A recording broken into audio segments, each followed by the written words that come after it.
La question de Cheikh Tidiane, c'était quel est le sentiment qui vous anime suite à l'élimination du Sénégal de cette compétition mondiale?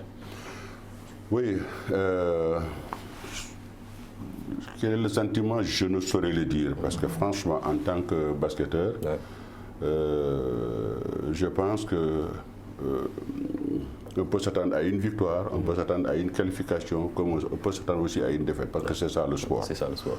Mais ce dont nous condamnons, c'est comment l'approche a été faite. Comment l'approche a été faite, parce que je l'ai toujours dit, et je le répète, et je le répéterai jusqu'à l'extinction du soleil, comme le dit Idrissa Seck, jusqu'à l'extinction du soleil. Nous avons à la tête de cette fédération un cancre. Quelqu'un qui ne connaît rien du basket, quelqu'un qui est là pour ses propres intérêts. Comme le disait notre sœur Nathalie, plusieurs fois championne d'Afrique, qui connaît bien le basket, mais qui a imploré à genoux lors de notre Assemblée générale, pour implorer le président de la République pour nous enlever Babacar Ndiaye de ce basket. J'espère qu'elle sera entendue, parce que ce Babacar Ndiaye est en train de faire trop de mal à ce basket. On parle là bien sûr. Oui. Je voulais surtout terminer que l'équipe nationale du Sénégal aurait pu avoir une victoire ou avoir une défaite, parce que ce n'est pas ça le vrai problème. Le problème, c'est comment la préparation a été faite, parce que pour gagner, il faut bien se préparer. Parce que je prends le cas du Sud-Soudan. Cette équipe, pendant 5 mois, s'est préparée. Pendant 2 mois, est en regroupement fermé. 1 mois ou 2 mois, je crois. La Tunisie, pareil. Pendant 3 mois, se sont préparés. Le Sénégal s'est préparé en 6 jours. Alors, figurez-vous, 6 jours, vous avez 3 qui arrivent, je ne sais pas d'où, j'arrive à Dakar. Ils prennent l'avion avec une délégation fantôme, puisque 6 délégués pour aller à un match match de classement. C'est inacceptable. Vous savez, chaque délégué touche combien? Si le Sénégal s'était qualifié, chaque délégué allait toucher 13 millions. Wow. Vous prenez 6 multiplié par 13 millions. C'est pour vous montrer la gabegie que Babacar Ndiaye est en train de faire sur notre basket. Pendant ce temps, des équipes se trouvent à Foundiougne ou à Marsassoum ou ailleurs ont des problèmes pour avoir même 1 ou 2 ballons pour s'entraîner. Les primes, c'est partout, hein, même sur le football, on voit des officiels bénéficier des largesses. Oui, je suis d'accord. Je suis d'accord pour la prime. Il n'y a pas de problème. Les primes pour les joueurs, je suis d'accord. Pour l'encadrement, je suis d'accord. Pour l'entraîneur, je suis d'accord. Mais ce que je ne peux pas comprendre, c'est des primes pour le président. D'accord. Inacceptable. Moi, j'étais président de la fédération, je n'ai jamais pris de primes, même pas 1000 francs.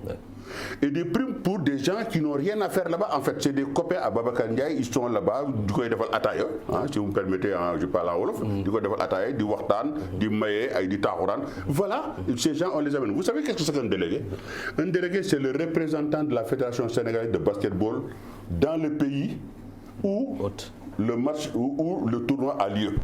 C'est-à-dire que vous désignez un délégué, mais à partir de ce moment, c'est le délégué qui parle à votre nom, qui assiste à des réunions à votre nom. Vous n'assistez plus. C'est ça un délégué.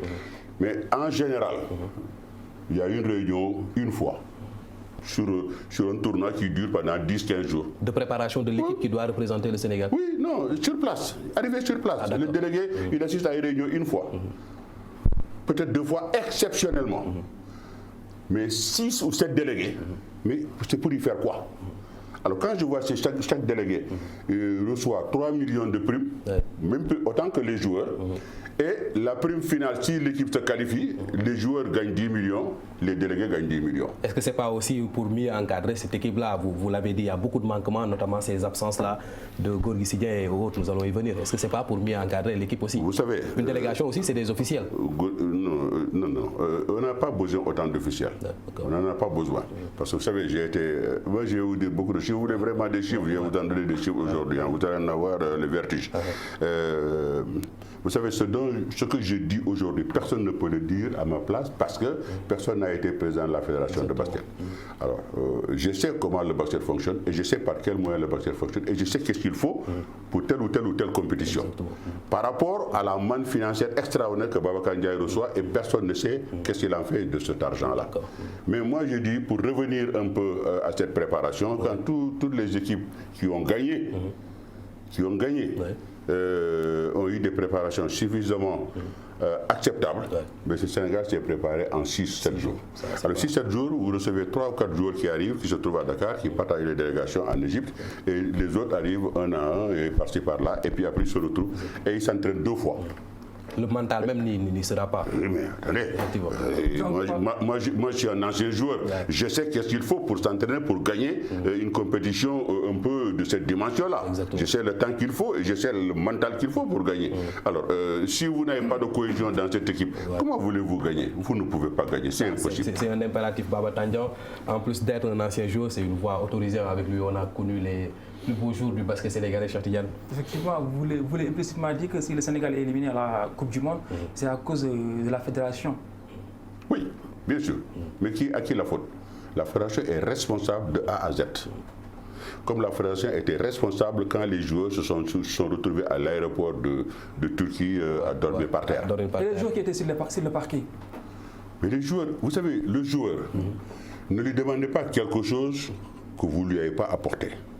Vous voulez qu'un joueur soit performant, d'abord il faut le motiver.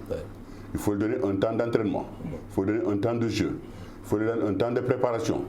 Parce qu'en fait, c'est ça le problème du Sénégal. Vous savez, 2 entraîneurs ont été virés comme ça parce que tout simplement pour avoir demandé au ministre un temps d'entraînement correct. Un truc Adidas, le premier. Le deuxième, c'était Boniface donc.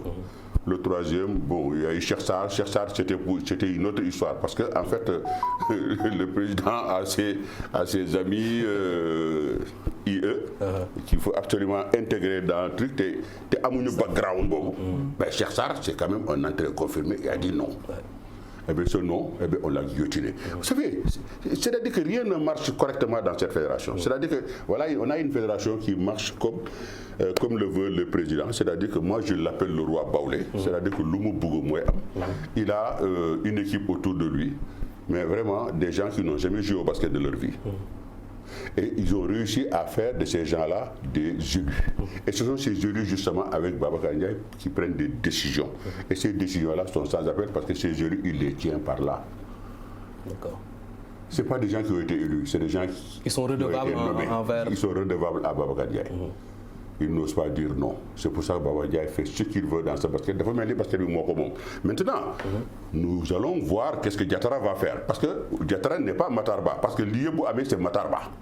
Il est le principal responsable de tout ce qui est arrivé à ce basket-là. Matarba n'était pas comme ça. Mais Babacar Ndiaye est très redoutable. On connaît les pratiques de Babacar Ndiaye. C'est quelque chose à faire. Ça va, tu le paieras très cher.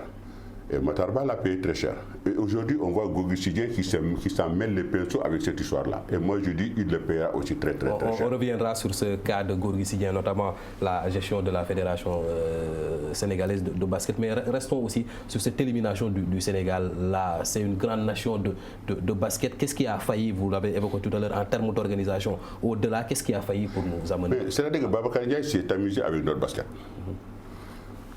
D'abord, on a été ridiculisé, parce que quand vous voyez le Cap-Vert, qui est vraiment un tout petit pays de basket, qui n'a pas un vécu vraiment dans le temps, mais qui se qualifie en championnat du monde, mais au détriment du Sénégal, c'est incroyable. Comment est-ce que vous pouvez comprendre un pays comme le Sud-Soudan? Il y a un pays qui est en guerre. Pratiquement dans la famine, où il y a des réfugiés et des camps partout. Ce pays a réussi en l'espace de 10 ans, 11 ans, avec un formidable président et un manager hors pair, un ancien joueur. Mais il a réussi à monter une équipe qui aujourd'hui est en train de surplomber tout, à balayer tout sur son chemin. Le Sénégal qui a plus de 60 ans ou 70 ans de basket, qui est le pays le plus titré en trophée. Qui s'est fait balayer comme ça par ces 2 pays novices. C'est inacceptable. Nous, Babacar Ndiaye ne peut pas le savoir, parce que seul Babacar Ndiaye croit que tout va bien dans ce basket-là. C'est incroyable. Parce que comme je dis, le roi Baoulé, il est le seul à le croire. Maintenant, nous, qui sommes des basketteurs, des anciens basketteurs, nous trouvons que ce qui est arrivé au Sénégal aujourd'hui est lamentable. On est ridiculisé de partout. Au Sénégal, ici, à l'étranger.